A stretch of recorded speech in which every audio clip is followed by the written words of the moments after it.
व्यक्तित्व क्या होता है और अवबोध परसेप्शन क्या होता है।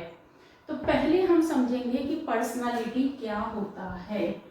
तो संगठनात्मक व्यवहार में मानव व्यवहार का अध्ययन बहुत आवश्यक होता है, क्योंकि एक संस्था जो है, एक संगठन एक उद्देश्य के लिए स्थापित की जाती है, और यदि संगठन के प्रबंधक, मैनेजर कर्मचारियों के व्यक्तित्व को जान लें, समझ लें कि उनकी पर्सनालिटी कैसी है, और उस हिसाब से ही यदि कर्मचारियों को काम दे, तो निश्चित ही संस्था जो है वो क्या करेगी, ग्रो करेगी, वृद्धि होगी उसके कार्य में।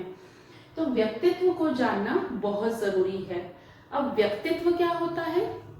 तो व्यक्तित्व जो है व्यक्ति की विशेषता को बताने वाले गुण।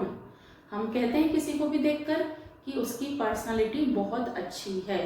तो व्यक्तित्व होता है जो कि एक गतिशील मनोवैज्ञानिक है, गतिशील भाव है, जो कि व्यक्ति के आंतरिक गुणों से संबंधित है, और जिसके कारण एक व्यक्ति दूसरे व्यक्ति से व्यवहार करता है, और जो व्यक्तित्व है उसके कारण ही दूसरा व्यक्ति उस व्यक्ति से प्रभावित होता है।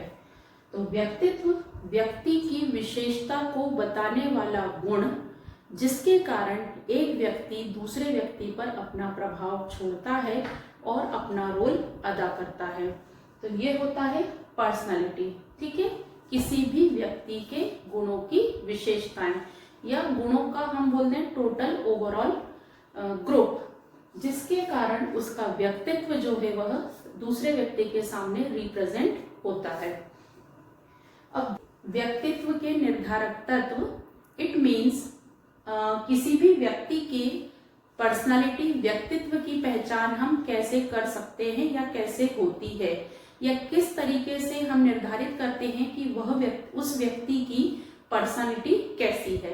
तो सबसे पहला है शारीरिक संरचना। बहुत से व्यक्तियों की शारीरिक संरचना कुछ इस प्रकार होती है कि वह किसी एक स्पेशल वर्ग के लिए रिप्रेजेंट करते हैं।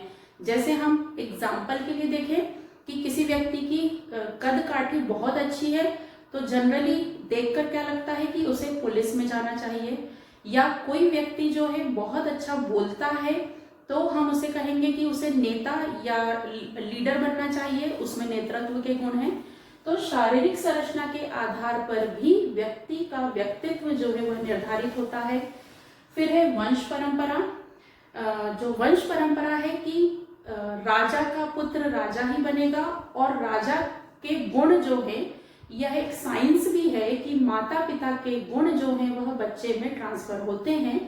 तो उसी के आधार पर वंश में यदि कोई व्यक्ति जो है उसका व्यक्तित्व जो है नेता का रहा हो, या पुलिस ऑफिसर ही बने हो, मिलिट्री में ही गए हो उस फैमिली के बच्चे, तो निश्चित ही उसके कारण भी उस फैमिली के बच्चे का व्यक्तित्व क्या होगा, मिलिट्री टाइप का होगा।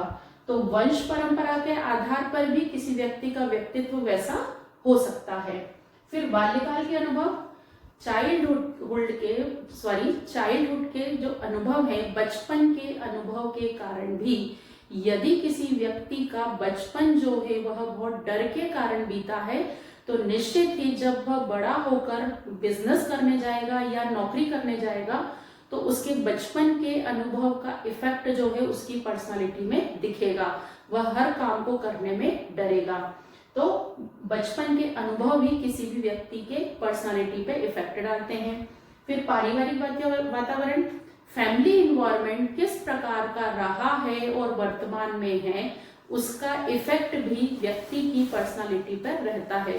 यदि किसी फैमिली में रोज जो है सुबह शाम भगवान की पूजा होती है, शांति से जो है हर कार्य को किया जाता है, किसी भी प्रकार का तनाव नहीं रहता है, तो वहां जो बच्चा पल रहा है वह बच्चा बड़ा होकर बहुत पीसफुली वर्क करेगा। क्यों करेगा? क्योंकि परिवार का वातावरण जो है वह बहुत शांतिपूर्ण रहा है, तो उसकी पर्सनालिटी कैसी रहेगी? पीसफुल रहेगी, हर कार्य को वह शांति से करेगा। फिर बाह्य वातावरण, एक्सटर्नल एनवायरनमेंट नेचुरली बहुत डिपेंड करता है कि आसपास का वातावरण जो है वह किस प्रकार का है। यदि आसपास का वातावरण जो है नेगेटिव है, चोरियां हो रही हैं, मारकाट हो रही है और इस तरह का वातावरण है, तो किसी भी व्यक्ति की, जैसे कोरोना के टाइम पे हम देखें तो कोरोना का टाइम मतलब बाहर का वातावरण क्या था, डरा हुआ था। तो हर व्यक्ति का व्यक्तित्व कैसा हो गया था, डरा हुआ हो गया था, पर्सनालिटी जो है वह चेंज हो रही थी। हमने इसके मीनिंग में देखा कि यह एक गतिशील और मनोवैज्ञानिक प्रक्रिया है, व्यक्तित्व जो है वह चेंज होता है। यदि कोरोना के समय सभी की पर्सनालिटी क्या हो गई थी, चेंज हो गई थी। कभी कभी किसी दूसरे व्यक्ति के साथ मिलकर व्यक्तित्व जो है वह परिवर्तित हो जाता है। तो बाह्य वातावरण बहुत इफेक्ट करता है। फिर है सांस्कृतिक वातावरण, कल्चर। जैसे इंडिया का कल्चर हम बोले तो बहुत ही सांस्कृतिक है। यहाँ पर रीति रिवाज, परंपराएं, बड़ों का सम्मान करना। तो यदि बच्चे का जन्म भारत में हुआ है, बचपन से ही वह इस तरह का इन्वायरमेंट देख रहा है, तो उसकी पर्सनैलिटी क्या रहेगी, अपने बड़ों का सम्मान करना और पीसफुली जो है प्रार्थना करना, जॉब जो है वह करना। और यदि जो है वही बच्चा अमेरिका में जन्म लेगा तो अमेरिका का वातावरण जैसा रहेगा कि बचपन से ही जो है बच्चों को सेपरेट बिजनेस के point of view, sorry job के पॉइंट ऑफ व्यू से उन्हें इंडिपेंडेंट छोड़ दिया जाता है। माता पिता जॉब में रहते हैं। तो ये अलग अलग जो सांस्कृतिक वातावरण होते हैं, संस्कृति जो होती है, उसके कारण भी व्यक्ति के पर्सनैलिटी अलग अलग होती है। फिर परिवारजनों का व्यवहार, फैमिली मेंबर्स का उस पर्सन के प्रति क्या बिहेवियरशिप है। यदि कोई पर्सन है और उसको फैमिली के लोग पसंद नहीं करते हैं, हर कोई उसके ऊपर गुस्सा करता है, तो बाहर भी जब वह व्यक्ति जाएगा तो उसकी पर्सनैलिटी कैसी रहेगी, चिड़चिड़ेपन की रहेगी, तनाव की रहेगी, उसके इंटरनल मन में संतुष्टि कभी नहीं आएगी। तो परिवार का व्यवहार भी जो है बहुत इफेक्ट करता है। फिर परिस्थितिगत प्रभाव, परिस्थितियां जो है, सिचुएशंस जो अचानक आती हैं, उसके कारण भी व्यक्ति का व्यक्तित्व जो है वह परिवर्तित हो जाता है। जैसे बहुत से लोग नॉर्मल कंडीशन में बहुत अच्छा बिहेव करते हैं, लेकिन अचानक से कोई समस्या आ जाती है, उस समय में वो हड़बड़ा जाते हैं। तो व्यक्तित्व जो है वह पूरी गतिशील प्रक्रिया है और भी बहुत से निर्धारक तत्व हैं। समय और परिस्थिति को देखते हुए व्यक्ति का व्यक्तित्व जो है वह परिवर्तित होता रहता है। तो ये जो है आपके व्यक्तित्व को निर्धारित करने वाले तत्व। अब हम बात करेंगे व्यक्तित्व की विचारधाराएं, थ्योरीज। अलग अलग लोगों ने जो है इसकी थ्योरीज बनाई हैं, विचारधाराएं दी हैं। व्यक्तित्व को अलग अलग लोगों ने जो है डिफाइन किया है अपने हिसाब से। तो मनोविश्लेषक विचारधारा, यह जो है कार्ल के द्वारा जो है डिफाइन की गई है, साइकोलॉजिकल थ्योरी। इनका ये कहना था कि व्यक्ति जो है उसमें 3 प्रकार के भाव रहते हैं और वह उसी को संतुष्ट करता है और उसी के हिसाब से उसके व्यक्तित्व जो है वह बन जाता है। जैसे अहम, अहम मतलब खुद को इम्पोर्टेंट मानना, अहम की भावना। तो मैं हूं, मेरा परिवार है, मेरा समाज है। तो अहम की भावना को संतुष्ट करने के लिए व्यक्ति काम करता है और उसकी पर्सनालिटी भी उसी हिसाब से बन जाती है। फिर है पराहम, पराहम मतलब दूसरों के लिए, ये आत्मा से जुड़ा हुआ है, दूसरों के लिए सोचना। तो इस प्रकार के व्यक्ति का जो व्यक्तित्व है वह किस तरीके का रहेगा, सहयोग की भावना डेवलप होगी इसके अंतर्गत। समाज के लिए कुछ अच्छा करना है, परिवार के लोगों के लिए अच्छा करना है, तो इसके अंतर्गत जो है वह व्यक्ति खुद को इम्पोर्टेंस न देकर दूसरों को इम्पोर्टेंस देता है। और फिर है शारीरिक, शरीर की बहुत सी अपनी आवश्यकताएं रहती है, जैसे भूख लग रही है, प्यास लग रही है, सोना है, नींद आ रही है, गुस्सा है, खुशी है। तो शरीर की आवश्यकताओं के कारण भी व्यक्ति का व्यक्तित्व जो है वह परिवर्तित होता है। बहुत से हार्मोन्स ऐसे होते हैं जिसके कारण व्यक्ति का व्यक्तित्व जो है वह परिवर्तित होता है। तो इस तरीके से उन्होंने व्यक्तित्व को 3 पार्ट में डिवाइड किया था। एक ऐसे व्यक्तित्व के स्वामी जो अपने लिए सोचते हैं, दूसरा ऐसे व्यक्तित्व वाले जो दूसरों के लिए सोचते हैं, और तीसरा जो जन्मजात रहता है, जो शारीरिक आवश्यकताएं हैं वो जन्मजात रहती हैं, उसके कारण व्यक्तित्व का प्रभाव। फिर है व्यक्तित्व प्रसार विचारधाराएं हैं। ये जो है शेल्डन के द्वारा बताई गई थी।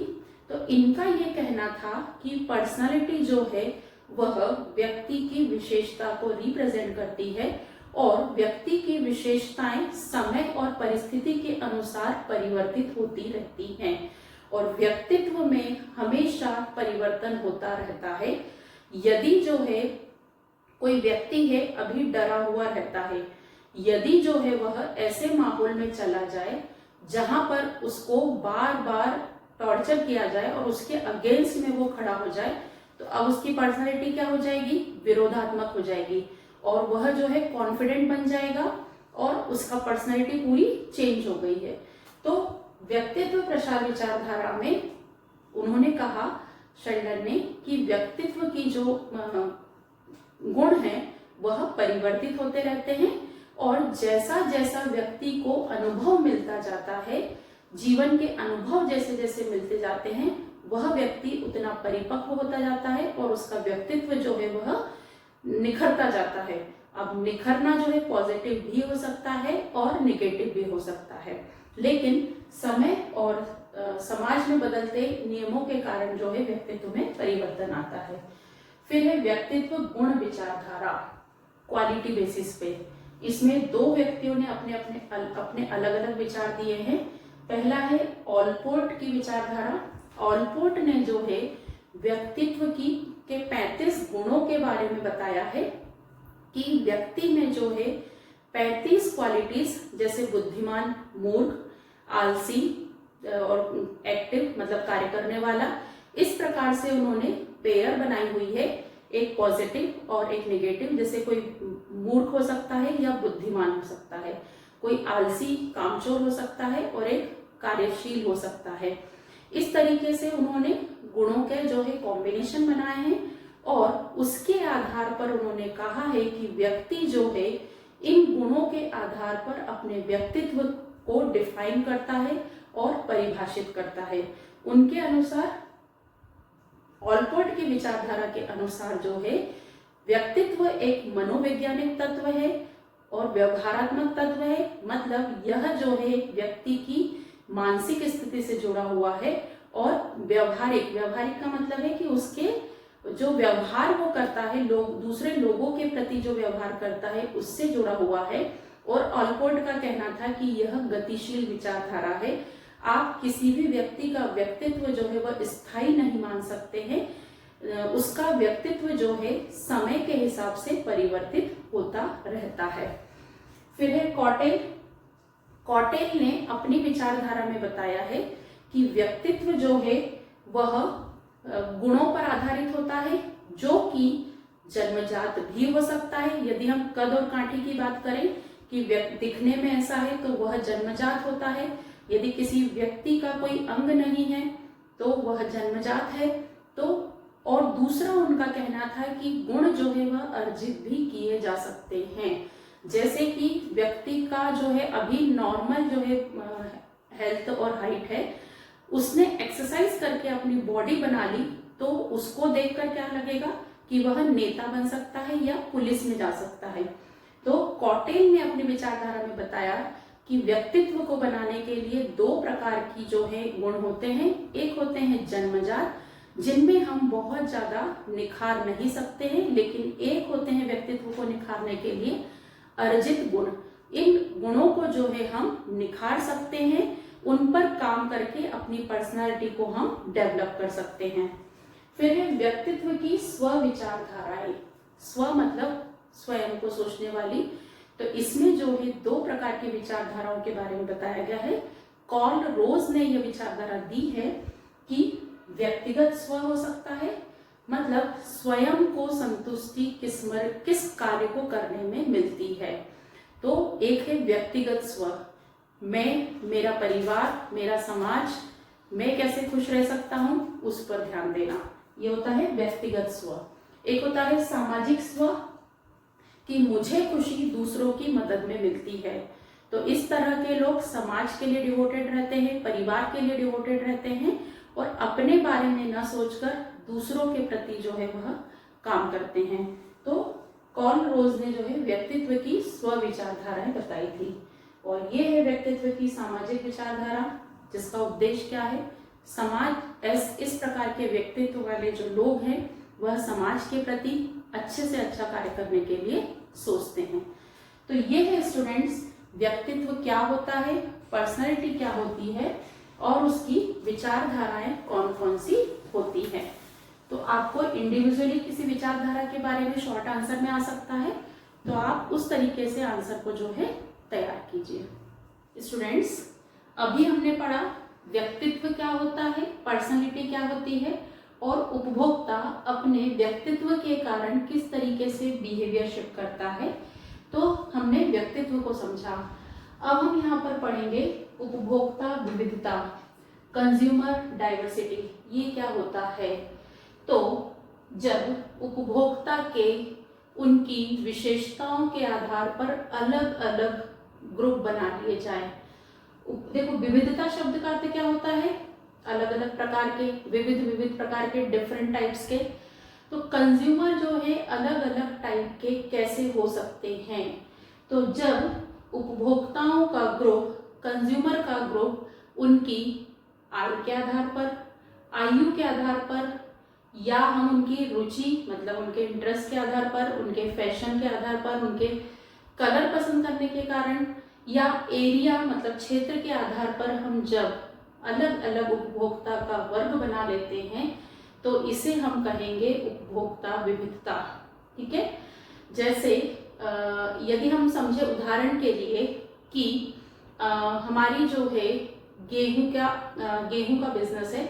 अब गेहूं के बिजनेस में जो डाइवर्सिटी आएगी, विविधता आएगी, वो कैसे आ सकती है? इसमें टेस्ट और उसकी तो चीजें रहेंगी नहीं ज्यादा। इसमें इंपॉर्टेंट क्या रहेगा? प्राइस के कारण, मूल्य के कारण और क्षेत्र के आधार पर क्या हो जाएगा? उपभोक्ता का वर्ग हो जाएगा। जैसे हो सकता है आपका जो गेहूं है वह आपके क्षेत्र में ज्यादा बिकता है, तो उपभोक्ता का वर्ग कौन सा हो गया? आपका क्षेत्र के आधार पर। और मूल्य के आधार पर, या फिर आप उस गेहूं का जो है आटा और मैदा बनाकर भी बेच रहे हैं, तो वह प्रोडक्ट जो आटा और मैदा बनाकर आप बेच रहे हैं गेहूं की, तो उसके हिसाब से फिर आटा कितने घरों में जाता है, तो किस आय वर्ग का ग्रुप हो जाएगा, फिर किस आयु वर्ग के लोग खरीद कर ले जाते हैं। तो इस प्रकार से उपभोक्ता विविधता का अर्थ होता है उपभोक्ताओं का ग्रुप, समूह, जो उनकी किसी विशेषता के आधार पर बनाया जा सकता है, तो उसे कहते हैं हम उपभोक्ता विविधता। अब इसके टाइप्स, प्रकार क्या होते हैं? तो स्टूडेंट्स, ये मैंने कुछ एग्जांपल्स लिए हैं, आप इसमें अपने हिसाब से और भी एग्जांपल्स ऐड कर सकते हैं। चैप्टर हम समझते चल रहे हैं, तो उस चैप्टर के हिसाब से आपको जो ग्रुप समझ में आए आप बना सकते हैं। जैसे मैंने बनाया आदत नियंत्रित ब्रांड पसंद वर्ग। आज के समय में विज्ञापन के कारण हमें बहुत सी एक ही प्रोडक्ट की बहुत सी ब्रांड के बारे में पता होता है और हम सभी कंज्यूमर उस ब्रांड को घर पर लाकर यूज करते हैं और किसी एक ब्रांड पर हमारा बिलीव सिस्टम जो है वो बन जाता है कि इस ब्रांड का टूथपेस्ट बहुत अच्छा है या इस ब्रांड की क्रीम बहुत अच्छी है, हम तो यही यूज करेंगे। तो ऐसा जो वर्ग है वह किस पे आधारित रहता है? उनकी हैबिट पड़ जाती है ब्रांड की ही चीज यूज करने की। तो ये आदत नियंत्रण। ऐसे विवेकपूर्ण उपभोक्ताओं का वर्ग, इसके अंतर्गत उन उपभोक्ताओं को रखा जाता है जो निर्णय लेते समय पूरा विवेक का उपयोग करते हैं, बुद्धि का उपयोग करते हैं, सोच समझकर निर्णय लेते हैं।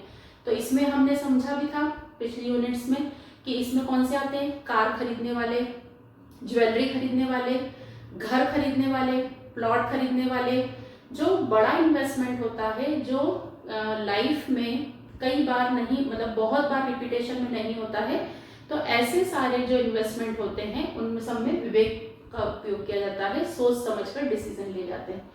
मूल्य संज्ञानी उपभोक्ताओं का वर्ग, इसमें ऐसे उपभोक्ताओं को रखा जाता है जो प्राइस को लेकर बहुत कॉन्शियस होते हैं, बहुत सचेत रहते हैं, सस्ता माल मिल रहा है, कितनी प्राइस पे मिल रहा है, तो इस वर्ग में उनको रखा जाता है।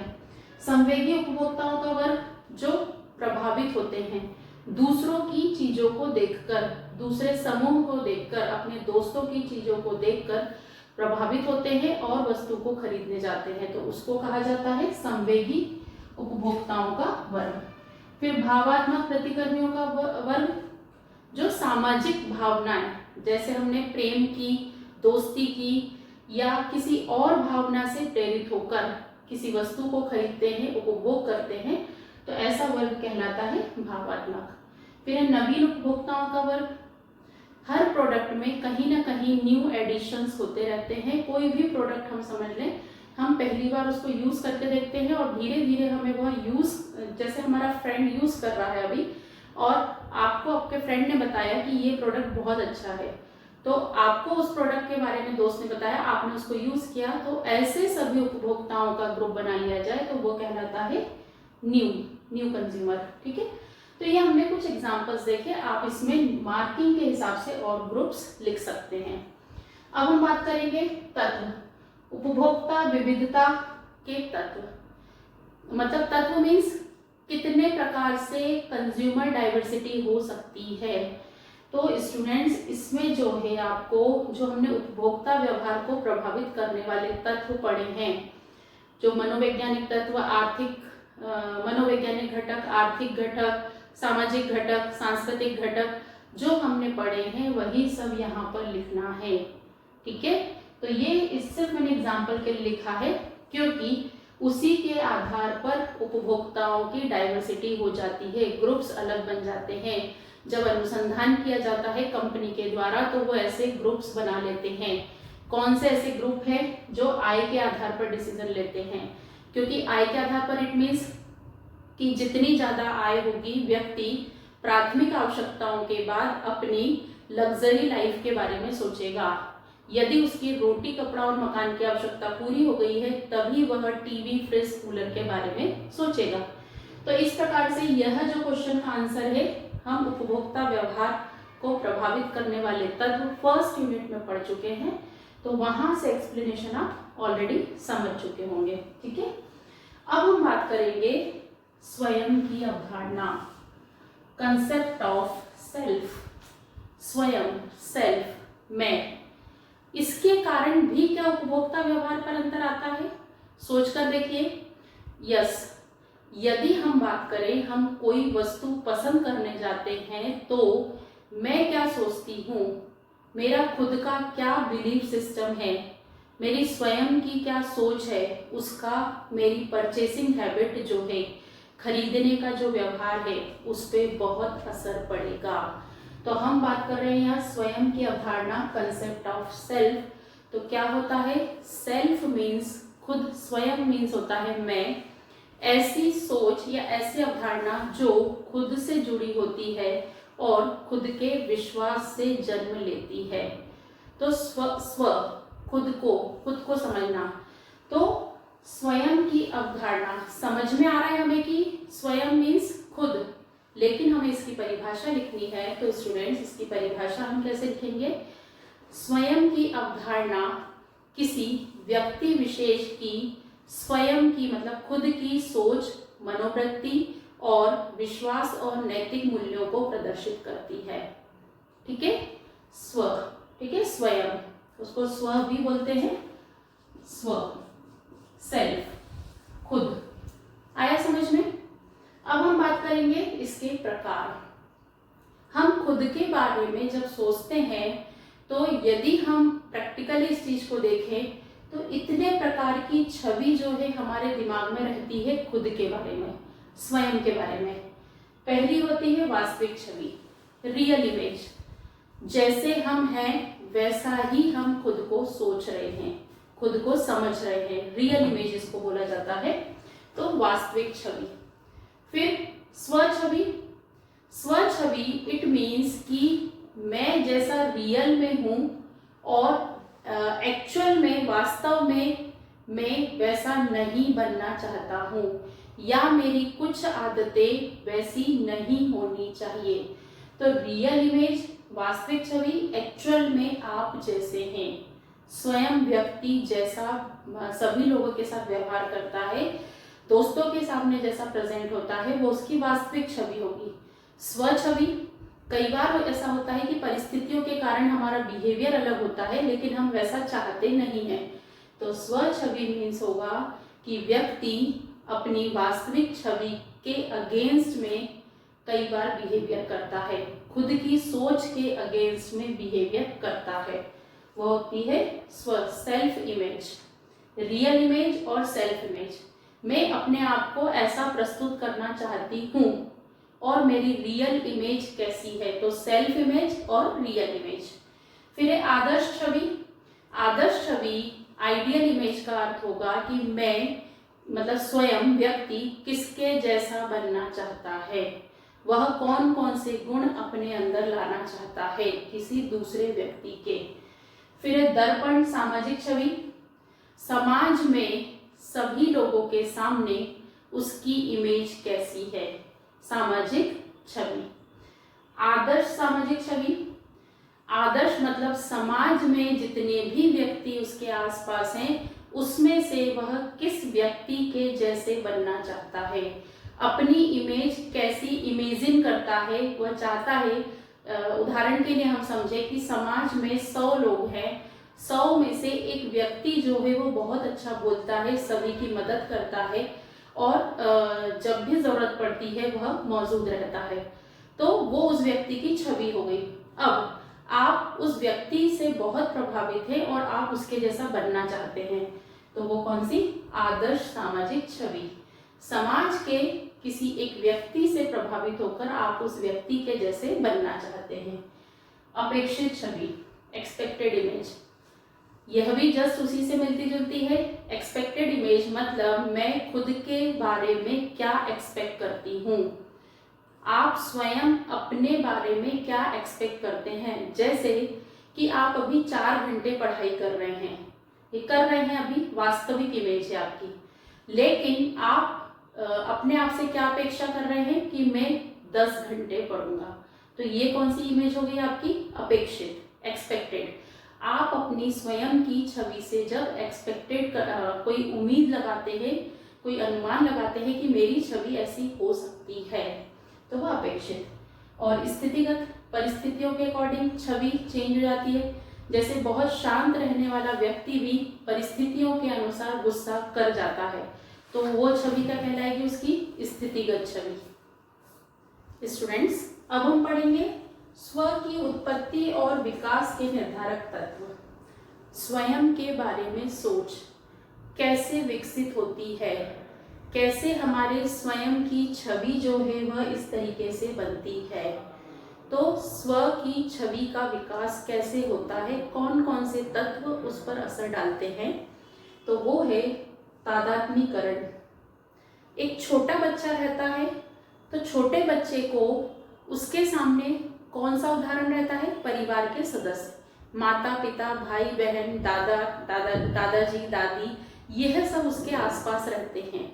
तो वह जो है क्या सीखता है, अपने माता पिता, परिवार के सभी सदस्यों के द्वारा जो भी बिहेवियरशिप की जा रही है, जो भी व्यवहार किया जा रहा है, वह उसका अनुकरण करता है और स्वयं की छवि को निखारता है, या हम कहेंगे कि स्वयं की बातों में वह सीखना शुरू करता है और उस सीखने के दौरान ही वह खुद के बारे में इमेज बनाता चलता है। उसके सिद्धांत डेवलप होने लगते हैं। जैसे वह अपने परिवार के सदस्यों को देख रहा है कि वह कोई भी गरीब आता है तो उसकी मदद कर रहे हैं, तो इस बिहेवियरशिप को उसने अपने परिवार के सभी सदस्यों में देखा, तो बचपन से वह चीज़ देखता आ रहा है, तो उसके मन में जब वो बड़ा होगा, धीरे धीरे जब भी बड़ा होगा, तो उसके सामने जब इस प्रकार की परिस्थिति आएगी तो वह निश्चित ही क्या होगा, मदद करेगा। क्यों? क्योंकि उसने अपने माता पिता का अनुकरण किया है। तो ये वाली स्व की भावना जो है वह अनुकरण की भावना से प्रभावित होती है। इसके अंतर्गत स्वयं की छवि अपने आसपास के व्यक्तियों से जुड़े हुए लोगों के व्यवहार से सीख कर बड़ी होती है, सीख कर स्वयं की छवि जो है वह विकसित होती है। तादात्म्यकरण, अनुकरण, ठीक है, जो अपने आसपास के व्यक्ति हैं उनका अनुकरण करना, उनसे चीजों को सीखना, फिर खुद के विचार उसमें सम्मिलित करना। जैसे उसके सामने यदि एक व्यक्ति गरीब की मदद कर रहा है और दूसरा व्यक्ति जो है गरीब को डांट रहा है, तो यहाँ पर चीजें क्या हुई, दो विरोधाभास चीजें हुई। अब वह खुद क्या इमेज बनाता है, तो यह उसकी स्वयं की सोच और अभी तक के अनुभव के आधार पर वह निर्णय करेगा और व्यवहार करेगा कि उसे गरीब की मदद करनी है या गरीब को डांट कर भगाना है। तो ये हो गई तादात्म्यीकरण, आइडेंटिफिकेशन। उसको जो अच्छी लगती चलती हैं, जो अनुकरण में उसे समझ में आती है, उसके बाद वह धीरे धीरे आगे बढ़ता है। फिर है अंतःक्षेपण। अंतःक्षेपण ये जो है इंटर प्रोजेक्शन बोलते हैं इसको। इन दोनों को यदि हम समझे, इसमें भी वही किया जाता है कि समाज में जितने भी व्यक्ति हैं, वह दोस्त, रिश्तेदार, परिवार के सदस्य, इन सभी से अनुकरण करना सीखता है। इसके अंतर्गत वो उनकी आदतों को, उनके व्यवहार को अपनाता है और उसके हिसाब से अपना सेल्फ इमेज डेवलप करता है।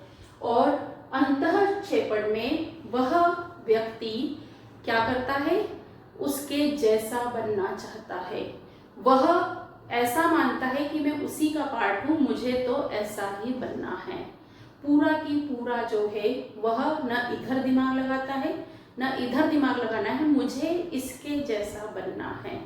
तो इंटर प्रोजेक्शन, तो इन दोनों में यही अंतर है कि इसके अंतर्गत उनका अनुकरण किया जाता है अपने आसपास के लोगों का, और इसमें जो है उनके जैसा ही बनना है, सारे गुण उनके हमें अपनाने हैं। तो यहाँ छवि जो है कैसे विकसित होती है, परिवार के सदस्यों को देखकर। फिर भाषा के कारण, भाषा एक व्यक्तियों का एक दूसरे से विचारों के आदान प्रदान का बहुत सक्षम माध्यम है। इसके द्वारा ही व्यक्ति अपने भावनाओं को एक दूसरे से दूसरे व्यक्ति तक पहुंचा पाता है। तो भाषा के कारण भी वह जो सुनता है, वो जब पढ़ता है, वह जब टीवी में देखता है, उसके कारण ही उसके नैतिक मूल्य, उसकी सोच, उसकी भावनाएं जो है वह परिवर्तित होती है। तो भाषा के कारण भी स्व की उत्पत्ति होती है, विकास होता है सेल्फ का। फिर है भूमिका, रोल। उसके जीवन में किसी विशेष परिस्थिति में या जीवन को बनाने में क्या भूमिका रही है। जैसे आप यदि किसी बच्चे से सवाल पूछे तुम किसके जैसे बनना चाहते हो, तो मम्मी, पापा, टीचर या भाई जैसा, तो वहाँ वह क्या चाहता है, स्व उसका जो है सेल्फ, वो क्या, उसने क्या डिसीजन लिया है कि मेरे सामने ये जो व्यक्ति टीचर खड़ा है या माता पिता में से किसी एक जैसा बनना चाहता है, तो वह व्यक्ति उसके लिए आइडियल है, आदर्श है। तो भूमिका, तो व्यक्ति जो है जैसे जैसे बड़ा होता जाता है वह किसी के जैसा बनना चाहता है। फिर और थोड़ा जब मैच्योरिटी लेवल पे आता है तो वह खुद के तर्क वितर्क रखता है और अपनी भूमिका तय करता है। तो स्व मतलब सेल्फ की इमेज जो है कैसे कैसे डेवलप होती है वो हमने देखा। अब स्व विकास के सिद्धांत, प्रिंसिपल ऑफ सेल्फ डेवलपमेंट। तो स्टूडेंट ये जो है जुड़े हुए इसी से ही हैं। तो मैं यदि यहाँ बोल दूं, मिलर का जो सिद्धांत है वो ये वाला है। मिड ने मैं और मुझे इसकी तरफ फोकस किया है, और मर्फी और पुले की हम बात करें तो इन दोनों ने वही अनुकरण प्रणाली को ही जो है समझाया है।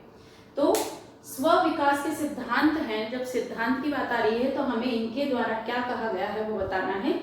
तो सबसे पहले मैं मिलर का समझा देती हूँ। मिलर में आपको एक्सप्लेन करना है ये वाला तादात्म्यीकरण वाला, अनुकरण वाला।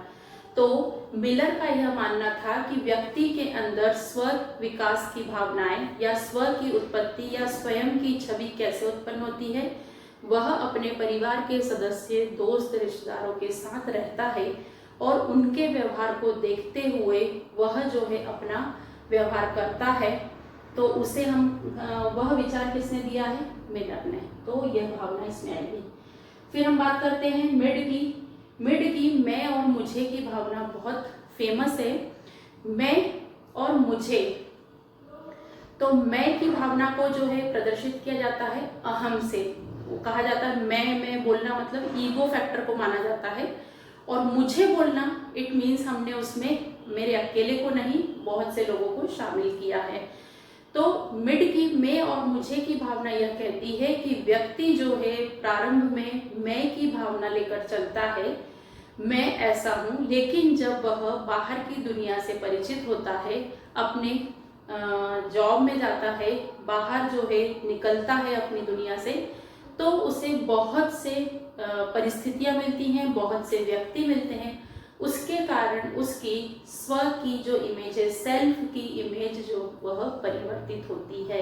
उसे वहाँ पता लगता है कि कौन सी बातें गलत है, कौन सी बातें सही है। तो ये है मिड की मैं और मुझे की भावना। कूले और मर्फी में जब आप एक्सप्लेन करेंगे तो इन्होंने जो है इन सबको ओवरऑल इंक्लूड किया है। कूले का यह कहना था कि व्यक्ति जो है जब बचपन में होता है तो उसके सामने अनुकरण करने के लिए उसके परिवार के सदस्य होते हैं। वह जब थोड़ा बड़ा होता है तो दोस्त आ जाते हैं, उसके बाद और बड़ा होता है तो वह नौकरी करने के लिए या बिजनेस करने के लिए बाहर निकलता है, तो वह बाहर की दुनिया से परिचित होता है। इस प्रकार उम्र के हर दौर में वह अलग अलग व्यक्तियों से मिलता है, तो वह अलग अलग व्यक्तियों के द्वारा सीखी गई प्रेरणाओं से, सीखे गए व्यवहार से अपना खुद का स्व विकसित करता है, सेल्फ इमेज बनाता है। और जैसे जैसे अनुभव होता है, तर्कों के आधार पर वह सही गलत क्या है, कौन सा सही डिसीजन है, कौन सा गलत डिसीजन है, वह लेना सीख जाता है। और ऐसे मर्फी का जो नियम है, मर्फी जो सिद्धांत है, उन्होंने भी जो है इसी तरीके से कहा है कि जब व्यक्ति सेल्फ इमेज को विकसित करने के लिए अपने आसपास के व्यवहार का अध्ययन करता है और उसके हिसाब से डिसीजंस लेना शुरू करता है और उनके जो अनुभव रहे हैं उसके आधार पर जब डिसीजन लेना शुरू करता है, तो वहाँ हम कहेंगे कि उसने स्व का विकास जो है वह अनुकरण से और एक दूसरों की भावनाओं से उसने सीखा है। तो ये है स्टूडेंट स्व विकास के सिद्धांत, प्रिंसिपल। तो ये हमारी है यूनिट 4, जिसमें हमने देखा कि व्यक्तित्व क्या होता है, पर्सनालिटी क्या होती है किसी भी व्यक्ति की, और कंज्यूमर डाइवर्सिटी क्या होती है, और स्वयं की अवधारणा क्या होती है। यहाँ पे हमारी खत्म होती है यूनिट 4।